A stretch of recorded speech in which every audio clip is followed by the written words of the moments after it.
तो चलिए हमारे आज के लेसन का आगाज करते हैं।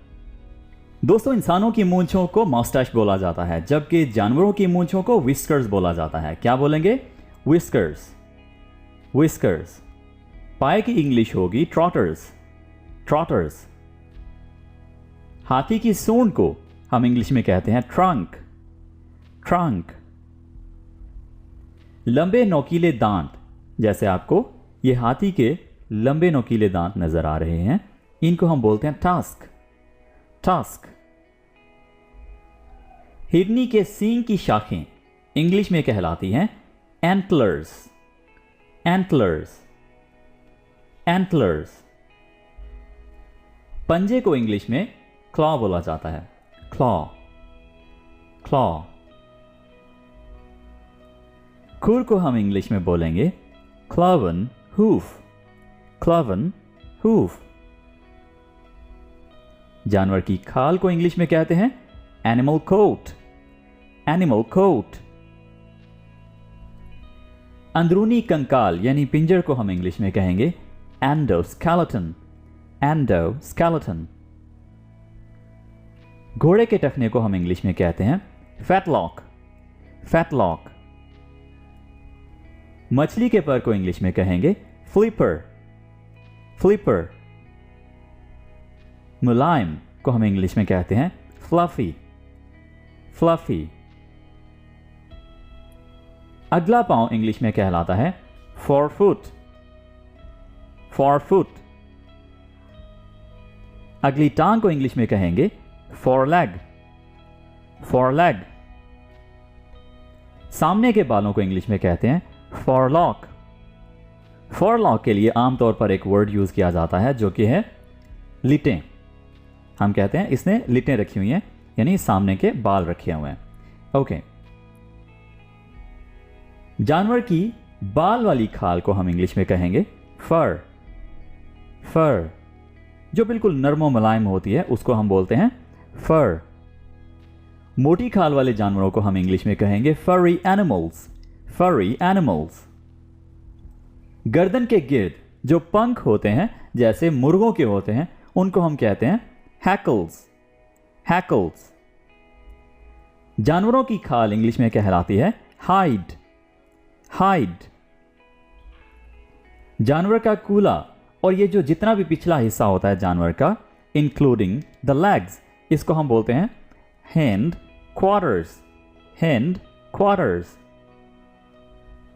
जानवर के खुर को हम इंग्लिश में कहेंगे हूफ, हूफ। सींग की इंग्लिश होती है हॉर्न, हॉर्न।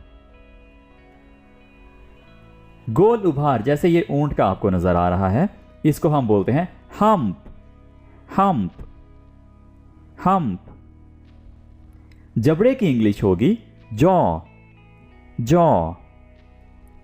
झुके हुए कानों को हम इंग्लिश में कहते हैं lop years, lop years, lop years. जानवर की गर्दन के गिर्द जो बाल होते हैं उनको हम बोलते हैं मेन, मेन। जैसे लायन के हैं। दोस्तों ये लाइन नहीं होता, इसको आप बोलिए लायन, लायन। मुंह का ये वाला जो अगला हिस्सा है इसको हम बोलते हैं मज़ल, मज़ल, मज़ल। पांव को इंग्लिश में कहते हैं पैड, पैड। जानवरों के पांव को यानी ये जो नीचे आपको नजर आ रहा है इसको हम इंग्लिश में कहते हैं पैड, पैड। कैंगरू की ये वाली जो थैली है इसको हम कहते हैं पाउच, पाउच। स्केल जैसे सांप की जो सबसे ऊपर वाली तह है उसको हम बोलते हैं छिलका, तो उसकी इंग्लिश क्या होगी? Scale, scale. खौल की इंग्लिश होगी शेल, शेल। जैसे मुख्तलिफ जानवर होते हैं उनके खौल बने होते हैं, स्ट्रॉन्ग शेल्स बने होते हैं जो कि उनको प्रोटेक्ट करने के लिए होते हैं, तो खौल की इंग्लिश क्या होगी? Shell, shell. जानवर के मुंह का ये वाला जो हिस्सा होता है इसको हम बोलते हैं स्नाउट, स्नाउट यानी ये जो नथनों वाला हिस्सा, उभरा हुआ हिस्सा होता है, इसको स्नाउट बोलेंगे। स्नाउट। रीढ़ की हड्डी की इंग्लिश होगी स्पाइन। स्पाइन।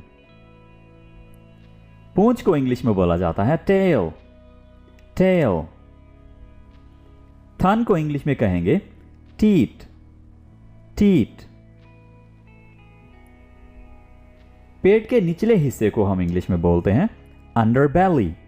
अंडरबेली यानी ये वाला जो सारा हिस्सा है जो रेंगने वाले जानवरों का होता है उसको हम बोलते हैं अंडरबेली। अंडरबेली। जहर को, खास तौर पर सांप के जहर को हम इंग्लिश में बोलते हैं वेनम। वेनम। घोड़े की ये वाली जो सबसे ऊपर वाली जगह होती है यानी सबसे टॉप वाली जगह, इसको हम बोलते हैं विथर्स। विथर्स। दोस्तों ऊन दो तरह की होती है। एक ऊन है ओरिजिनल एनिमल से ली जाने वाली ऊन जिसको हम इंग्लिश में कहते हैं वूल, और दूसरी होती है फ्लीस जो कि आर्टिफिशियल होती है। दोनों ऊन है।